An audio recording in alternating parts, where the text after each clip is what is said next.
In his great treatise, Chih-i says, the contemplation of Samantabhadra says, Vairocana pervades all places. You should thus know that all dharmas are the Buddha Dharma, because they are integral with the Tathagata and the universe, or Dharma Dhatu. If so, then why is it also said in the Avatamsaka Sutra that the mind cavorts in the universe, or Dharma Dhatu, as if in space?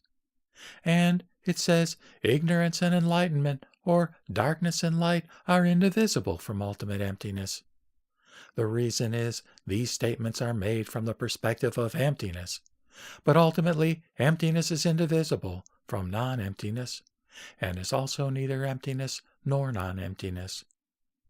It is also said in the Avatamsaka Sutra, the billions of scrolls of sutras are contained in one minute particle of dust. That is, all the Buddha Dharmas are included in the mind, like the seeds in the earth, or like each kind of incense in a ball of incense. These are stated from the perspective of conventional existence, but ultimately existence is non-existence, and is also neither existence nor non-existence. It is also said in the introduction to the Moho Chih-kuan, there is not a single color or scent that is not the middle way. This is stated from the perspective of the middle way, but ultimately there are both the middle and the extremes, and there are neither extremes nor a lack of extremes.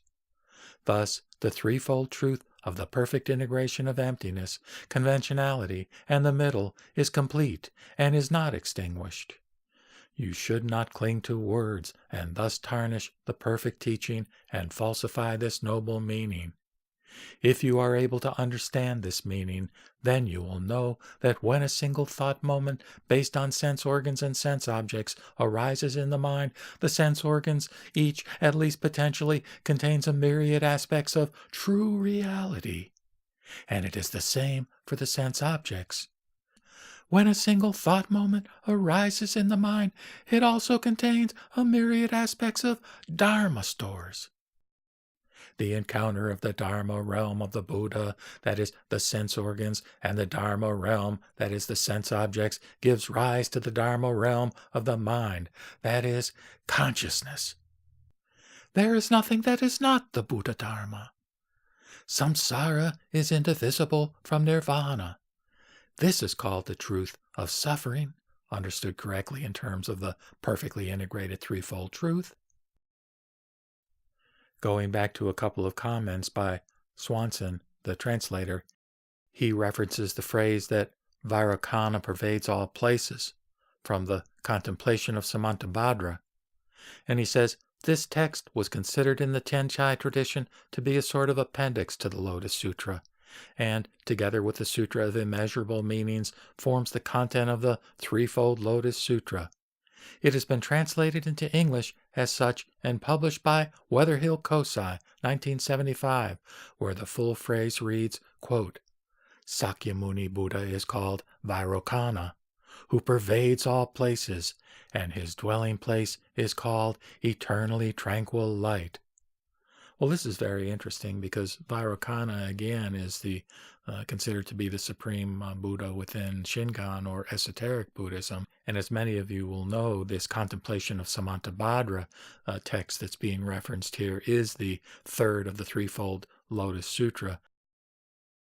Another comment by the translator references the phrase in this quoted excerpt of, quote, the billions of scrolls of sutras are contained in one minute particle of dust.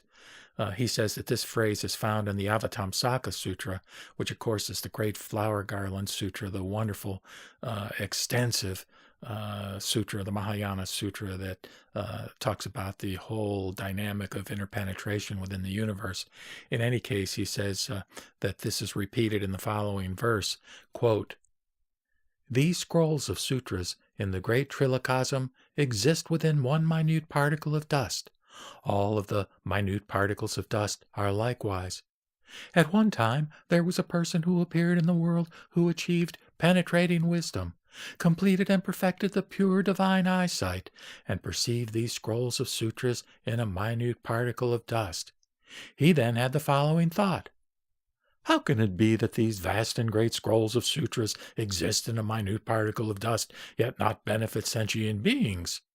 I should diligently use expedient means to explode these minute particles of dust, release the scrolls, and benefit sentient beings. At that time, this person used expedient means to explode the particle of dust and extracted these scrolls of sutras to benefit sentient beings. Close quote. The translator goes on to say that this entire section is quoted in the Ratna Gotra Vigbhaga, and the Takasaki Ji Kido interprets scrolls of sutras to mean a big painting cloth, that is, silk used for painting. Thus he translates this section in the Ratnagotra Vigbhaga as follows, quote, O son of the Buddha, suppose there would be a big painting cloth of the size equal to the great 3,000 thousands of worlds, and indeed on this big cloth the whole great 3,000 thousands of worlds would be described completely. Furthermore, this very big cloth would enter within one particle of an atom. Just as this big cloth lies within one small particle of an atom, in the same way, in each of all the other particles of atoms too, there enters a big cloth of the same size.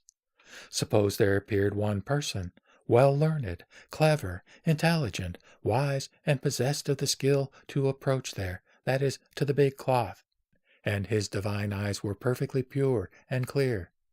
With these divine eyes he would perceive and say, why does this big cloth of such a great nature stay here in such a limited small particle of an atom? It is of no use to anybody. So he would think, now I will break this particle of an atom by the force of great efforts, and let this great cloth become useful for the world.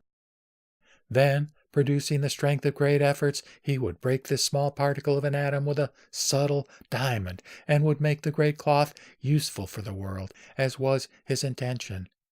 Not only for one particle of an atom, but also for all the remaining atoms. He would act in the same way. Similarly, O son of the Buddha, the wisdom of the Tathagata, which is the immeasurable wisdom, the profitable wisdom for all living beings, thoroughly penetrates within the mentality of every living being, and every mental disposition of a living being has the same size as the Buddha's wisdom. Only the ignorant, however, being bound by misconceptions, does neither know, nor cognize, nor understand, nor realize the wisdom of the Tathagata within himself. Close quote.